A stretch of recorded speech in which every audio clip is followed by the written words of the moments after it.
Les forces de sécurité irakiennes et le groupe État islamique sont engagés dans des combats intenses pour le contrôle de la ville de Mossoul. Cela a pour conséquence la hausse du nombre de déplacés dans les camps voisins. Partons dans l'un des camps les plus récents, celui de Kazir, à l'est de Mossoul. Des scènes émouvantes de familles et amis se retrouvant après plus de 2 années de séparation depuis la prise de Mossoul par Daesh.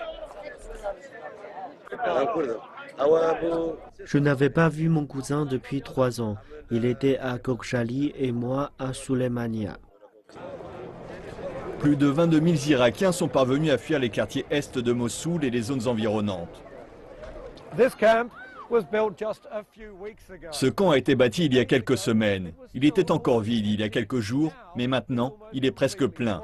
Et les ONG indiquent que la population fuit la banlieue et les villages autour de Mossoul et que les habitants de la ville n'ont pas encore commencé à fuir.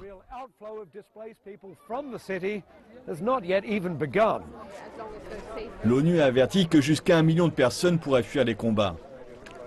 Nous sommes véritablement inquiets au sujet de l'avenir car nous prévoyons que beaucoup plus de gens viennent au fur et à mesure de l'avancée des opérations militaires. Donc cela sera très difficile d'accueillir tous ces gens, en particulier car les camps sont toujours en cours de construction. Pour les derniers arrivés, tels que ce père de 4 enfants, la situation est acceptable.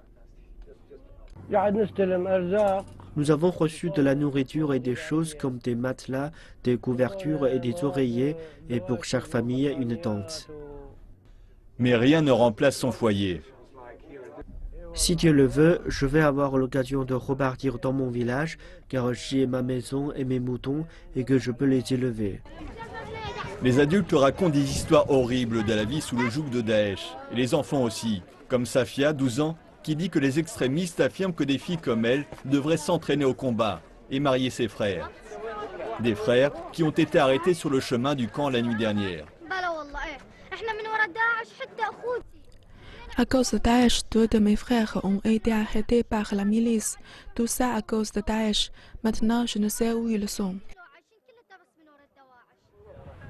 De nouveaux camps sont en cours de construction, mais ils ne pourront accueillir que quelques dizaines de milliers de personnes, ce qui sera très loin d'être suffisant si la bataille pour Mossoul se prolonge.